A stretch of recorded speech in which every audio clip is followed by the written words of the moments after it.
Guys 15 August independence day special এইরকম AI image create করা এখনই শিখে নাও, কারণ এই সমস্ত এআই ইমেজ বর্তমানে সোশ্যাল মিডিয়ায় খুবই ট্রেন্ড করছে। আর এই সমস্ত ইমেজ ক্রিয়েট করার প্রসেসও একদম সিম্পল। তোমরা সিম্পলি ChatGPT বা Gemini যে কোনো একটা ইমেজ ক্রিয়েশন অ্যাপ্লিকেশনকে ওপেন করবে বা এআই অ্যাপ্লিকেশনকে ওপেন করবে, দেন ক্রিয়েট অ্যান ইমেজ অপশনকে সিলেক্ট করবে। এরপর তোমরা প্লাস আইকনে ক্লিক করে ফটো অপশনে ক্লিক করবে, তোমাদের গ্যালারি ওপেন হয়ে চলে আসবে। সিম্পলি তোমরা একটা নর্মাল ইমেজকে এখান থেকে সিলেক্ট করবে। এরপর তোমরা এই মাস্টার প্রম্পটকে এখান থেকে পেস্ট করবে।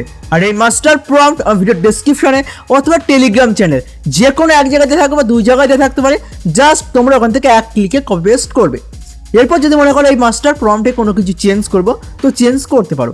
আমি এখানে কোনো কিছুই চেঞ্জ করছি না, তোমরা জাস্ট জেনারেট অপশনে ক্লিক করবে এবং কিছু সেকেন্ড তোমরা এখানে ওয়েট করবে। কিছু সেকেন্ড ওয়েট করলেই তোমার যে ইমেজ আছে ইন্ডিপেন্ডেন্স ডে স্পেশাল ইমেজ, সেই ইমেজ ক্রিয়েট হয়ে চলে আসবে। আর এই ইমেজকে তোমরা জাস্ট এক ক্লিকে তোমাদের গ্যালারিতে সেভ করে নিতে পারবে।